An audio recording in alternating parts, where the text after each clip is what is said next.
என்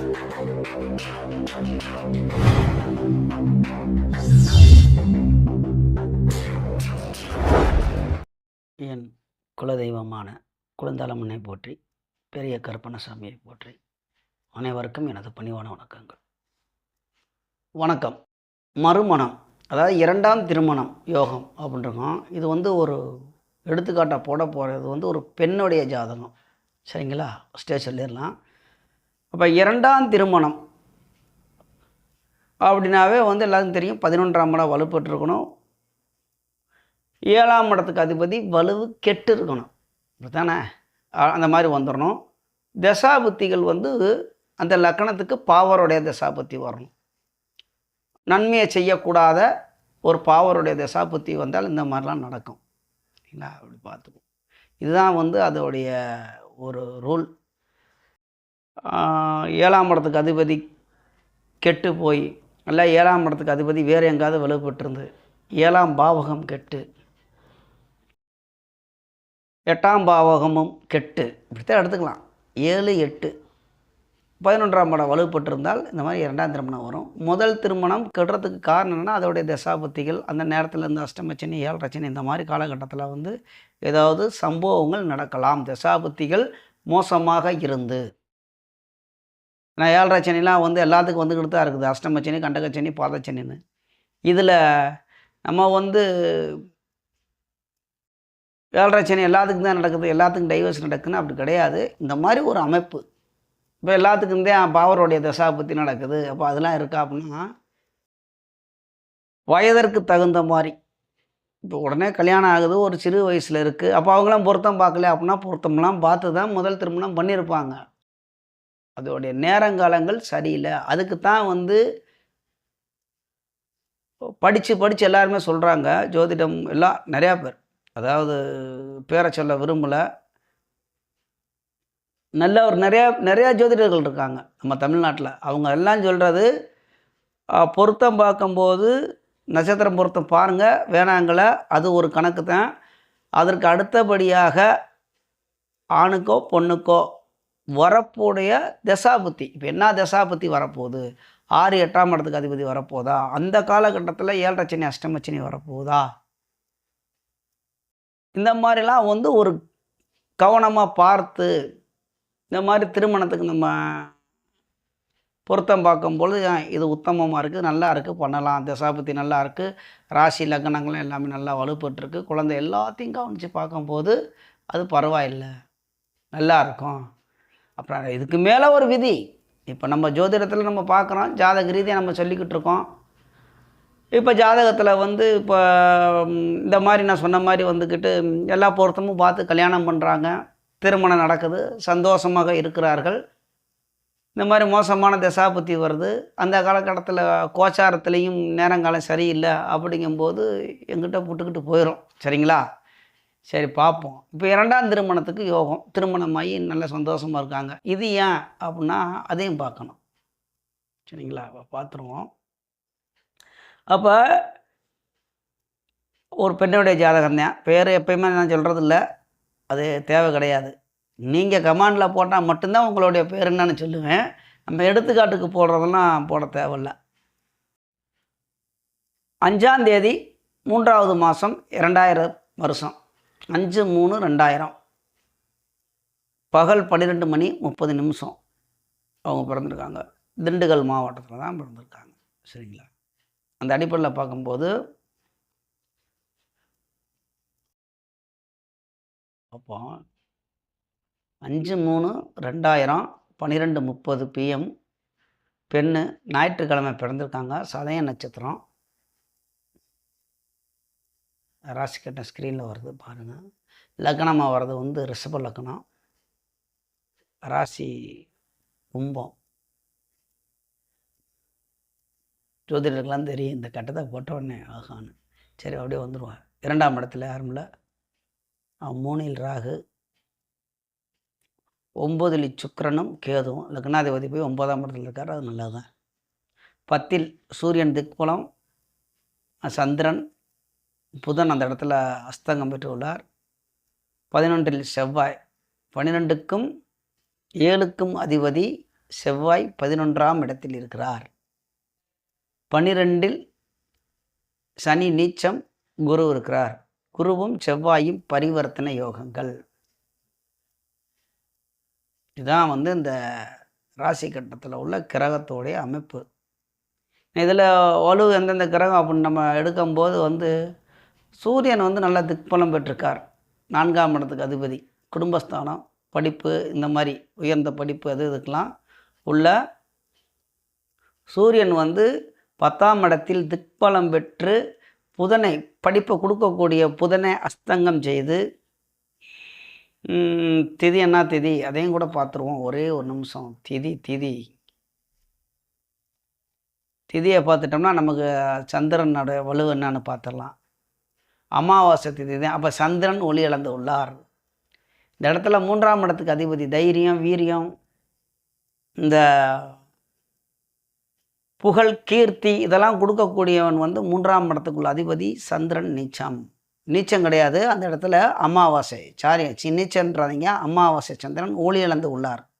அந்த இடத்துல புதனும் வந்து அஸ்தங்கம் பெற்று உள்ளார். இப்போ 10ஆம் இடத்துல சூரியன் திக்பலம் பெற்று இவங்க 2 பேர்த்தையோடைய பலன்லாம் அவர் எடுத்துக்கிட்டார். இப்படி தான் எடுத்துக்கணும். அப்போ சூரியன் வலுவாக இருக்கிறார், செவ்வாய் வலுவாக இருக்கிறார் பரிவர்த்தனை யோகத்தில்.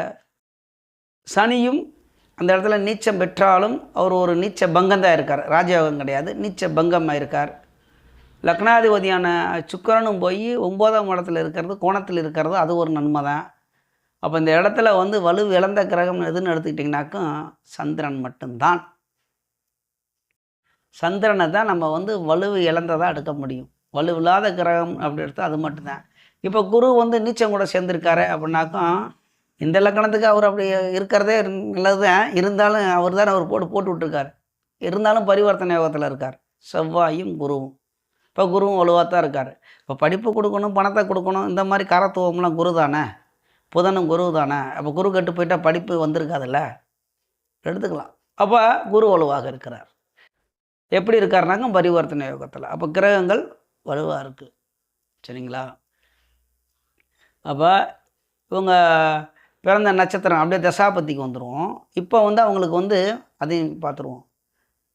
செம்மச்சனி, அதாவது 7.5 சனி வேறு அவங்களுக்கு வந்து கிட்டத்தட்ட ஒரு 3.5 வருஷத்துக்கு முன்னாடியே இருந்து நடந்துக்கிட்டு தான் இருக்குது. கோச்சாரத்தில் 7.5 சனி வேறு நடந்துக்கிட்டு இருக்குது. அவங்க கல்யாண டயத்தில் வந்து 7.5 சனி தான் நடந்துக்கிட்டு இருக்குது. சரிங்களா? அதையும் பார்த்துடணும். அப்போ இவங்க பிறந்தப்போ வந்து சதய நட்சத்திரம், சதயம் அப்படின்னாவே வந்து ராகு வந்துடுவார். அப்போ ராகு தசை பிறக்கும்போது வந்து ஒரு 13 வருஷம் 4 மாதம் 11 நாள், 13 14 வருஷம் எடுக்கலாம், கூடவே எடுப்போம். 14 வருஷம் ராகு தசை. அதுக்கப்புறமா வந்து வரப்போகிறது குரு தசை 16 வருஷம். அப்போ இந்த குரு தசை வந்து இவருக்கு வந்து 29 வயசு வரைக்குமே குரு தசை தான் இருக்குது. இந்த குரு யார் அப்படின்னு எடுத்துக்கிட்டிங்கன்னா, இந்த லக்னத்துக்கெலாம் வந்து இந்த குரு தசை வரக்கூடாதான். ரிஷபத்துக்கும் துலாத்துக்கு, அதே மாதிரி மிதுனம், கன்னி, மகரம், கும்பத்துக்கு கூட பரவாயில்ல, ஓரளவுக்கு சப்போர்ட் பண்ணுவார். இந்த ரிஷபம், துலாம், மிதுனம், கன்னி இந்த லக்கணத்துக்காருக்கு குருதசை வந்துச்சுன்னா ஒரு போட்டு விட்டுரும். அப்போ இந்த ரிஷப லக்கணத்துக்கு குருதசை 16 வருஷம், 14 வயசுக்கு அப்புறமா நல்லா ஒரு 10ஆம் கிளாஸ் படிக்கிறப்ப இப்போ குரு வந்தார். குருதசை வந்து குரு புத்தி அவ்வளோக்கா வேலை இல்லை. அப்போ அதுக்குள்ளே அவர் முடிக்கக்குள்ளேயுமே படிப்பு ஓரளவுக்கு கல்லூரி படிப்புக்கு போயிட்டாங்க. கல்லூரி படிப்புலாம் முடிச்சுட்டு கரெக்டாக வந்து குருதசையில் வந்து புதன் புத்தியில் தான் திருமணம் பார்த்துடுறேன். குருதசை ஆமாம் 2020 சுக்கரன்லே தான் குருதசை, சுக்கர புத்தியில் திருமணம். குருதசை சுக்கர புத்தியில் திருமணம் கொடுத்தார்.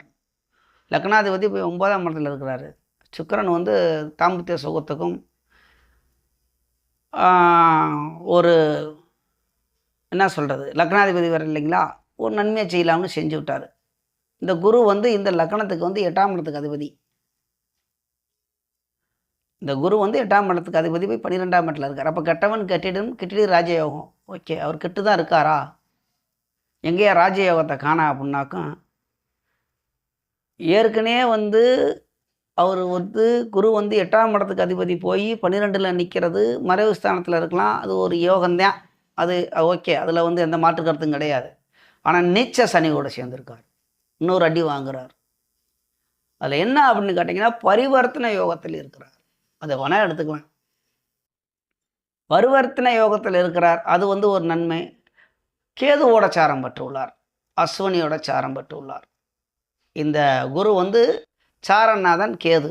அப்போ கேது அங்கே உட்காந்துருக்கானாக்க லக்னாதிபதி கூட உட்காந்துருக்கா, ஒன்றும் பிரச்சனை கிடையாது.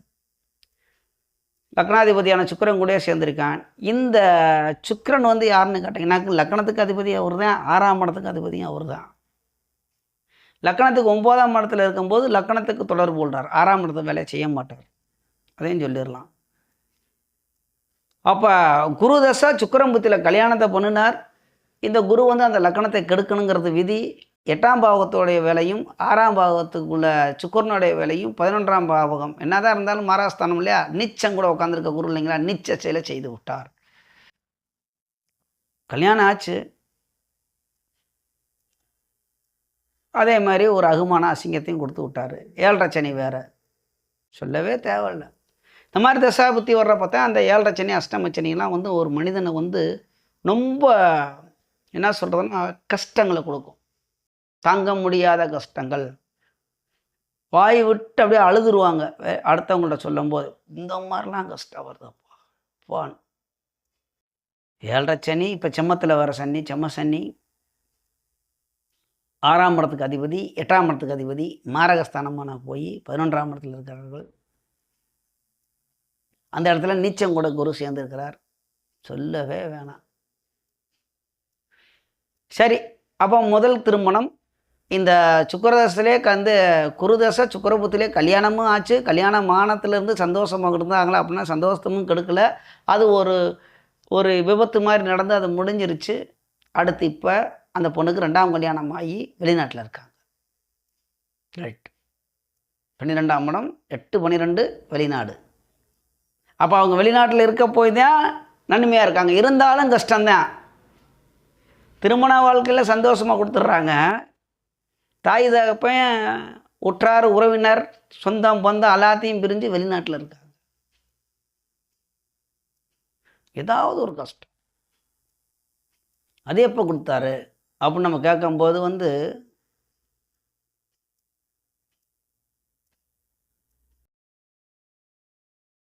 குருதசை சூரிய புத்திலே திருமணம் ஆயிடுச்சு. சூரியன் எப்படியா கொடுத்தாரு அப்படின்னா அவர் தான் வலுவாக இருக்கார்ல 10ஆம் இடத்துல, 4ஆம் இடத்துக்கு அதிபதி. 10ஆம் இடத்துல போய் ஒரு கேந்திராதிபதி போய் இன்னொரு கேந்திரத்தில் இருக்கிறாரு. திக்பலம் பெற்றிருக்கார், புதனை அஸ்தங்கம் செய்திருக்கார், சந்திரனுடைய ஒளியும் மறைக்கப்பட்டுள்ளார், சந்திரனோட ஒளியும் அவர் தான் எடுத்துக்கிட்டார். அப்போ குருவும் குருதசை சூரியன் புத்தியில் திருமணம், 2ஆம் திருமணம், வெளிநாடு வாழ்க்கை. 8ஆம் இடத்துக்கு அதிபதி 12ஆம் இடத்தில் இருக்கிறார். அவ்வளோதான். சரி, சனி தசைவர்கள் என்ன செய்யும்? சூப்பராக இருக்கும், நிச்சயம்தான், அருமையாக இருக்கும். சனி அந்த லக்னத்துக்கு நண்பர், 9ஆம் இடத்துக்கு அதிபதி, 12ஆம் இடத்துல இருக்கார். வெளிநாட்டிலே இருக்கட்டும், நல்லா வருமானம் வரும், நல்லா இருப்பாங்க.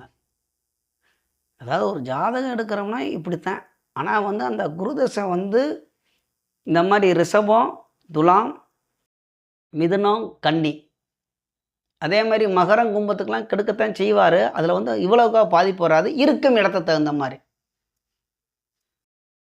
இப்போ லக்னாதிபதியாகவே இருக்கட்டும், இப்போ தனுசுக்கும் மீனத்துக்கும் குரு லக்னாதிபதி தான். அவர் கொடுக்கக்கூடிய நிலைமையில் இருந்தால் தான் கொடுக்குவார், அதையும் சொல்லிடலாம். பொதுவாக இப்போ நான் வாட்டில் ரிஷபத்துக்கும் துலாத்துக்கும் குருதசை கெடுக்க செய்யும் அப்படின்னா அங்கே ஒரு ரிஷப லக்கணக்காரன் நல்லா அருமையாக வாழ்ந்துக்கிட்டு இருப்பேன். இதில் இந்த குருதசையில் இப்போ இதுக்கு என்னையா நீ பதில் சொல்கிறா அப்படின்னு கேட்டோம்னாக்கா அங்கே பார்க்கணும்.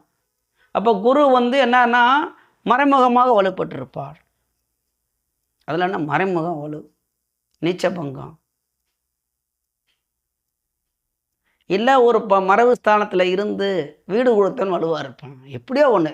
இல்லாட்டி ஈர்க்க சுபரான இங்கே பௌர்ணமி சந்திரன் பார்க்கறது, ஒளி பூர்ந்திய சந்திரன் பார்க்கறது, ஒரு சுக்கிரனே பார்வைப்படுறது, இந்த மாதிரிலாம் இருக்கும்போது மறைமுகமாக வலுப்படும் போது இந்த மாதிரி வெளிநாடு வெளியூர் கொஞ்சம் தூரத்தில் போய் சம்பாதிக்கிறது, இந்த மாதிரி ஒரு யோகத்தெல்லாம் அந்த குரு கொடுத்துருவார். இப்போ எந்த ஒரு லக்னம் என்ன பொத்தாம் பொதுவாக இந்த தசை கெடுக்க செய்யும், இந்த தசை கொடுக்க செய்யும். பொத்தாம் பொதுவாக ஒரு பலன் பார்த்தோம்னா அந்த பலன் அங்கே நம்ம பலன் சொல்லிக்கிட்டு இருந்தோம்னா நாம் அந்த இடத்தில் என்ன சொல்கிறது அப்படின்னாக்கும் ஜோதிடர் வந்து அந்த இடத்துல சொல்கிற பலன் பலிக்காது. நம்ம இப்போ வர்றாங்க வந்தோடனே இந்த லக்கணம் ஒன்றும் இல்லை, இப்போ ரிஷப லக்கணமே சுக்கிரதசைக்கு என்னையா செய்யும் அப்படின்னாக்கா, லக்கணாதிபதி தானேப்பா அருமையாக இருக்கும், வாரி வழங்கி அள்ளி கொடுக்குவார். சுக்கரனுடைய காரத்துவமான வண்டி வாகனங்கள் அழகு சார்ந்தது பெண்ணு எல்லாமே. என்ன ஜெய்சியம் சொல்கிற, இப்போத்தான் நான் ஒரு பொண்ணை லவ் பண்ணி அது ஓடி போயிடுச்சு அப்படிங்குவார். ஒரு வண்டி வாங்கினேன் அது போய் என்கிட்ட போய் கொத்திக்கிடுச்சு, இந்த இந்த அழகு சார்ந்த பொருள்னால தான் எனக்கு மொத்த ஆபத்தே வந்துச்சுங்குவார். காரை வாங்கினேன், லோனெல்லாம் வாங்கினேன், இந்த கடங்காரன் பிடிச்சிக்கிட்டு என்னை விரட்டிக்கிட்டு இருக்கிறேன், நான் முதல் நாள் நிம்மதியாக இருந்தேன் அப்படின்னு சொல்லுவாங்க. சரி, இது எல்லா பேர்த்துக்குமே ரிஷப லக்கணத்துக்காருக்கு வந்துருமானாக்கும் இருக்கிற இடத்துக்கு தந்தார் போல். லக்னாதிபதி சுக்கிரன் துலாத்தில் மட்டும் ஆட்சியாக இருக்கட்டும், அவர் தனிமையாக இருக்கட்டும், பார்த்துருவோம். அப்படியே செவ்வாய் கூட மேசத்துலேருந்து பார்க்கட்டும். இவர் கணக்கு இருக்குது. இப்போ 19 நம்ம வாட்டில் சுக்கிரதசை கொடுக்க செய்யும், புதன் கொடுக்கும், சனி கெடுக்கும், செவ்வாய் அழிச்சு போடும். இப்போ நம்ம எடுத்துக்கிட்டு இருந்தோம்னா பலன் பலிக்காது. அப்போ நம்ம என்ன டாபிக் இங்கே வச்சுருக்கோம் தலைப்பு அப்படின்னா 2ஆம் திருமண யோகம் அப்படின்ட்டுருக்கோம். 2ஆம் திருமணத்துக்குள்ள யோகம் என்ன, 11ஆம் இடத்துக்குள்ளே போய் 7ஆம் இடத்துக்கு அதிபதி வலுப்பெற்றுக்கிறனால தான். அது எப்படியா வலுவாக இருக்காரு அப்படின்னு நீங்கள் கேட்குறீங்களா? பரிவர்த்தனை யோகத்தில் இருக்கிறார், இயற்கை சுபரான குருவோட வீட்டில் இருக்கிறார். சரி, என்ன சாரம் வாங்கியிருக்கார் அதையும் பார்க்கலாம். நான் பார்க்கல, இருந்தாலும் பார்த்துருவோம். ரேவதி புதனுடைய சாரம் வாங்கியிருக்கார். புதன் யார்? 5ஆம் இடத்துக்கு அதிபதி. அவ்வளோதான். லக்னம் 5, 9ஆம் இடத்துக்கு அதிபதியோட தொடர்பு கொள்ளும் போது ஒரு கிரகம் நன்மையை செய்யும். லக்னம் 5, 9 இந்த கோணாதிபதிகளுடைய ஒரு எந்த லக்கணத்துக்காக கோணாதிபதியோட சாரம் பெற்றிருக்கும் பொழுது பரவாயில்லை. அந்த புதனுக்கும் சுக்கிரனுக்கெலாம் வந்து பெருசு அஸ்தங்க தோஷம்லாம் எடுத்துக்க வேணாம். அவங்க எப்பயுமே முக்கூட்டுக்காரங்க தான் இப்போ பக்கத்துலேயே போய்கிட்டு தான் இருப்பாங்க. அதில் நம்ம பெருசாக அஸ்தங்கம்னு எடுத்துக்கிறது ஆட்சி பெற்று அஸ்தங்கம் ஆகிறது, அது கொஞ்சம் மாறுதலாக இருக்கும் பலன். இந்த பக்கத்தில் இங்கெல்லாம் இருந்து அஸ்தங்கம் ஆகிறலாம் ஒன்றும் இப்போ பெருசாக எடுத்துக்க வேணாம் புதனை. அப்போ நல்ல யோக ஜாதகம். லக்னாதிபதி ஒரு கேது கூட சேர்ந்துருக்காருன்னா அது ஒரு வலு தான். நண்பரோடைய வீட்டில் உட்காந்துருக்காரு, 9ஆம் இடத்துல இருக்கார், லக்னாதிபதி கிடையாது, சூப்பர். அப்போ சனி 10ஆம் பார்வையை பார்த்துட்டு போட்டுமே 9ஆம் இடத்துக்கு அதிபதி 9ஆம் இடத்தை பார்த்தா அப்புறம் அவன் வீட்டை அவன் பார்க்காம அவன் பார்ப்பேன், பார்த்துட்டு போட்டுமே. நீச்சம் பார்க்குறாரு, குருவோட சேர்ந்துருக்காருல்ல, சுபரோட. ஜோதிடம் அப்படின்னா ஒரே லைனில் பிடிச்சிக்கிட்டு ஒரே மாதிரிலாம் சொல்ல முடியாது. அப்படியே சுற்றி பார்த்து தான் பலன் எடுத்துக்கிட்டே இருக்கணும். ஒரு ஜாதகம் வருதா, அந்த கட்டத்தை பார்க்குறோம்மா, அதை பார்த்துட்டே வந்து தசாபத்தி கோச்சாரம் அது இது அப்படி ஒவ்வொரு பாவத்தை எடுக்கும்போது எப்படி என்னென்ன லக்னா அதோடைய வலுவு பார்த்து தான் பலன் எடுத்துக்கிட்டே இருக்கும். அப்போ இந்த பொண்ணுக்கு 2ஆம் திருமணம் பண்ணி சந்தோஷமாக இருக்கிறார்கள், வெளிநாட்டில் இருக்கிறார். சரிங்களா? இப்படி தான் யோகங்கள் நல்லா இருப்பாங்க. ஒருத்தமே நம்ம தானே பார்த்தோம், நல்லா இருக்கு. உடனே நீங்கள் சொல்லிடக்கூடாது ஒருத்தன் நீ தான் பார்த்தேன்னாக்க முதல் திருமணம் நீ தானே பார்த்துருக்கணும், அது நம்ம பார்க்கல. சரிங்களா? பார்த்துருந்தாலும் அது இன்னாருக்கு, அதாவது யாருக்கு எது அமையணுமோ அதுதான் அமையும். நம்ம கண்ணில் அந்த நேரத்தில் கெட்டும் போயிடும். அது எம்மாந்தண்டி எவ்வளோ பெரிய ஜோதிடர்களாக இருந்தாலும் இல்லை, அவங்க கரெக்டாக தான் சொல்லுவாங்க, வீட்டுக்காரங்க கேட்க மாட்டாங்க. அவங்க கிடக்குறேன் ஜோதிடர் அந்தாலும் என்னமோ உளறியான் அப்படின்ட்டு போயிடுவாங்க. ஆனால் கல்யாணம் பண்ணி கொடுத்துருவாங்க. ஏதோ ஒரு வகத்தில் ஒன்றும் ஜோதிடர்களுக்கு கவனம் சிதறப்பட்டிருக்கும், இல்லை அவங்க பார்த்துருப்பாங்க, அவங்க சரி எல்லாம் ஒத்துக்கிட்டாங்க, எதுக்கு அந்த கல்யாணத்தை கெடுக்கணும் வேணே, நம்ம ஒரு பாவ செயல் இல்லாட்டி அது ஒரு கர்மா வினைங்கன்னு அவர் அதை வாட்டில் சொல்லிவிட்டு போயிடுவார். இல்லை அவரே சொன்னாலும் வீட்டுக்காரங்க இந்த ஜோதிடக்காரன் அடுத்த ஜோதிடத்தில் பார்க்கலாம் அப்படின்னு யார் அவங்களுக்கு ஜாதகமாக சொல்கிறாங்கல்ல, நல்லதா அதெல்லாம் பண்ணலாம்ப்பா, 8 பொறுத்தம் இருக்குது 10 பொறுத்தம் இருக்குது தாராளமாக பண்ணலாம் அப்படின்னு அவர் சொல்லிடுறாரா, ரைட் பார் அந்தாள் என்ன சொல்லி அந்த பார் ஒரு பண்ணலாங்கிறாரில்ல, இப்போ நடத்துகிறா கர்மா கல்யாணத்தை அப்படின்ட்டுருவாங்க. அதனால் இந்த மாதிரி யோகங்கள் இருந்தால் கிடைச்சையும், கெட்டாலும் திருமடியும் வாழ்க்கை கிடச்சிருச்சு. சரிங்களா? இந்த மாதிரி யோகங்கள் இப்போ இதில் இருந்து என்னன்னாக்கும் யாரும் கவலைப்படணும், எது எந்த நேரத்தில் கிடைக்கணுமோ அது நமக்கு கிடச்சிக்கிட்டே இருக்கும். சரிங்களா? அப்போ 7ஆம் இடத்துக்கு திருமணம் டைவர்ஸ் அதை கெட்டத்துக்கும் சொல்லியாச்சு. 7ஆம் இடத்துக்கு அதிபதி கெட்டு போயிட்டார். 7ஆம் இடத்துல வந்து எந்த பாவங்களும் இல்லை. 7ஆம் இடத்துக்கு அதிபதி போய் அவர் 11ஆம் இடத்துல வலுப்பட்டுருக்கனால வந்து 2ஆம் திருமணம் தான். சரிங்களா? 7ஆம் இடத்துல இருந்திருந்தால் ஒரு திருமணம் தான். 7ஆம் இடத்துலன்னா வலுப்பட்டிருந்தால் இந்த இயற்கை சூப்பரான குரு இந்த மாதிரி சுக்கிரன் புதன் இவங்களாம் சம்மந்தப்படும் போது வளர்புற சந்திரன் இவங்களாம் தொடர்பு கொள்ளும்போது 7ஆம் இடம் வலுப்பட்டிருந்தால் முதல் திருமணம் ஒரே திருமணம் தான். அதில் யாருமே எதுவும் தொடர்பு கொள்ளலை. 7ஆம் இடத்துக்கு அதிபதி 11ஆம் இடத்தில் பரிவர்த்தனை யோகத்தில் இருக்கிறதுனால 2ஆம் திருமணம். இன்னும் நிறைய விதிகள் இருக்குது இந்த ஜாதகத்துக்கு அப்படின்னு. சரிங்களா? நமது யூடியூப் சொந்தங்கள் வளமுடன் வாழ்வீர்கள், நன்றாக இருப்பீர்கள். நன்றி.